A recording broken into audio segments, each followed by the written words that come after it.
Hello, YouTube. It's me, John Avenger, once again, and welcome to another random movie month. Yeah, this is the sequel to the 2014 hit from Nickelodeon and Paramount. This is the 2016 superhero film based on the superhero team, the Teenage Mutant Ninja Turtles. It's the sixth theatrical film in the franchise and the second and final in the reboot series. Yeah, because this one did not do well because people were already tired of Michael Bay. And that is Teenage Mutant Ninja Turtles Out of the Shadows. I don't know if I reviewed this already, but I'll say this: it is better than the first one, but that's not saying much. The crappy designs are still there. Megan Fox is still not a good April.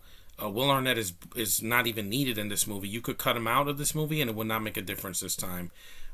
David Green, did he do the new Halloween? I know he's done something. No, he did Earth to Echo, yeah, and he never directed again, and that's too bad because I think he could have done something. He had potential. They added new actors to the movie. You have Laura Linney as the police captain. You got they replaced Johnny Knoxville's voice for Leonardo. You got Tyler Perry, who did not need to be in this movie either. He's annoying. Ha ha ha ha ha. He's always annoying. And you have Stephen Amell as Casey Jones, who's nothing like Casey Jones in the first movie or in the cartoon or anything. I'm not going to say the third movie because that never happened. Brad Garrett does the voice of Krang. It was good to see Krang on the big screen finally, but again, he doesn't have anything to do until the end of the film. He just talks like this, and like I said, you should have just gotten the voice actor from the original cartoon. He was still alive. And Shredder is completely underused in this movie. In the first one, I'll give it that. Even though I don't like his metal suit at the end, at least Shredder's an active character. Here, he's literally an afterthought. They recast him. He has no mask for most of the film, and by the time he fights the turtles at the end, it's like he doesn't even fight the turtles. He freezes, and then you don't see him again. They pull a Fantastic Four. The film is also too long, an hour and 52 minutes. I mean, it's not as long as the Transformers sequels, but this is still too long.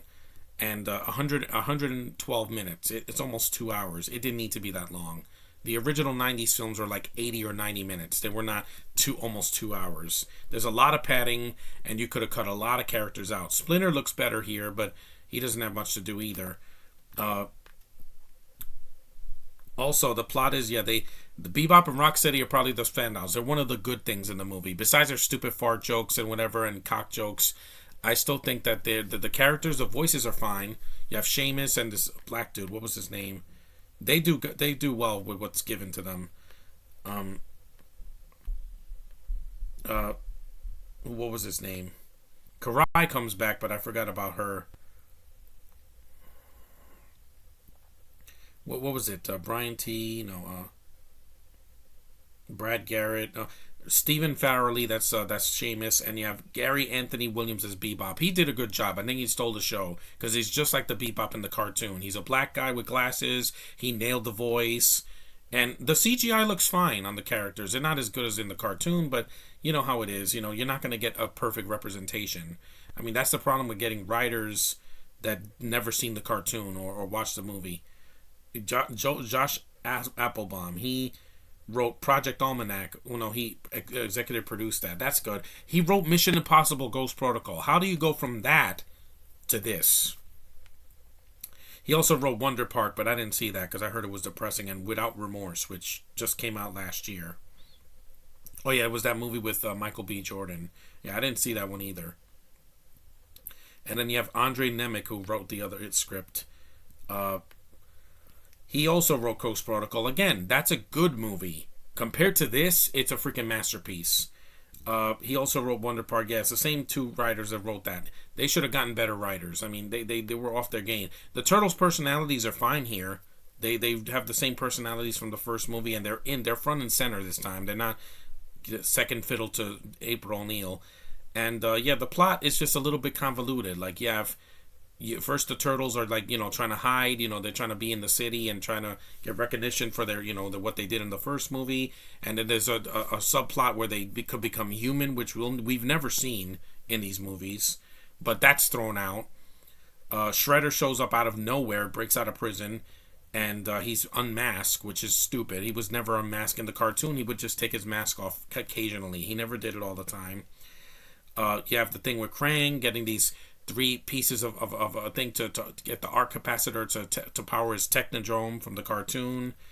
And there's a lot of things that could have been cut. Yeah, Pete Plastic, who did the voice of Leonardo, he replaced Johnny Knoxville, but the rest of the cast is the same. Noah Fisher is Michelangelo. Jeremy Howard is Donatello, who's still great, by the way. He's the best voice of these recent Turtles. Alan Richardson, he's the new Jack Reacher.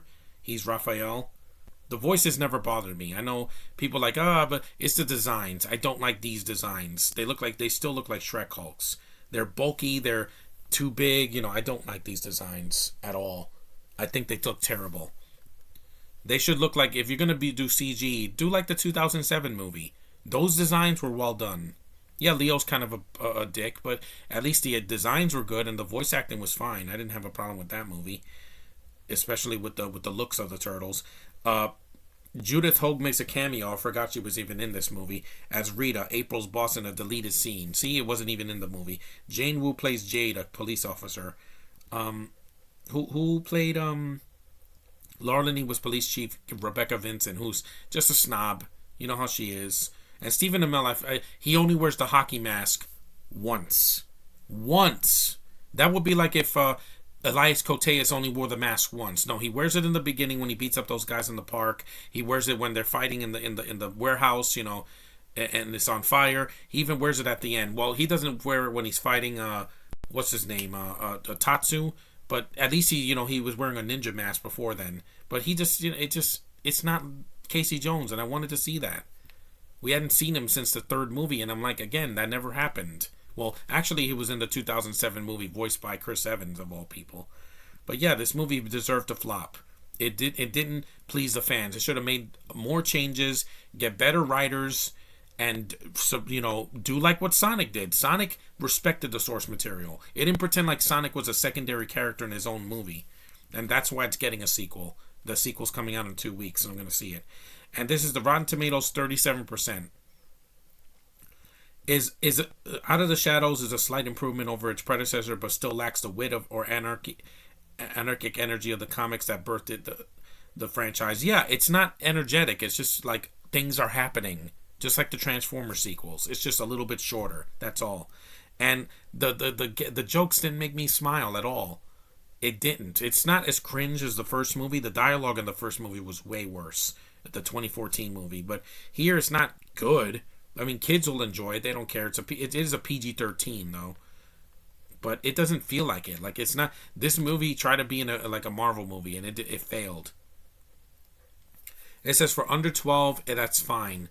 For the rest of us, it's something to actively avoid. Well, I tried to, but I had to see a bad movie in 2016, and I'm like, yeah. And it got a Razzie for Megan Fox, of course, because again, can't act. And worst prequel, remake, or ripoff or sequel. It was a ripoff because there was no excuse for this. 2016 has some kick-ass sequels like Civil War, Star Trek Beyond. Yes, I'm going to defend that movie. I'm going to try to do a podcast for it sometime. And also, what was it? A sequel that came out in 2016. There really wasn't that many. There was a couple. Finding Dory, that was a good one. Then there was bullshit like this, and Jason Bourne, and X-Men Apocalypse. Yeah, bad sequels, just bad, and they're overlong too. 90 minutes is good enough for kids. 95 minutes, 99 minutes. That's all you need. You don't need the extra 20 minutes of padding and people talking and stupid jokes and a Knicks game in the beginning. It was too much. It's just loud, and I don't need movies to be loud. If I want it to be loud, I'll watch Space Jam or Space Jam 2 or any Marvel or DCU movie that's good. It's not the worst sequel I've ever seen. Oh God, no. I have seen way worse sequels in this decade, and remakes and Disney movies. Like, at least there's no pandering gay agendas here or feminist agendas mostly. But it's not good. I mean, it's better than the first one, but it's not good. A good sequel is the second Ninja Turtles movie, Secret of the Ooze. That's a much better sequel than this. And this is why there's going to be another reboot in 2023. Please respect the franchise. I don't need stoner jokes in a Ninja Turtles movie, Seth Rogen. Just keep the characters consistent and change the design. So I don't want to see these Shrek Hulks again. I don't, because these look terrible. And I'm like, yeah, You can do a CG if you're gonna. Everything is CG now, but make it look like in the Turtles. Like Sonic was CG and looks great, and Tails and Knuckles. But anyway, that's my review, my rant on the 2016 Out of the Shadows movie. It's not horrible, but like I said, it's a disappointment considering what we could have gotten.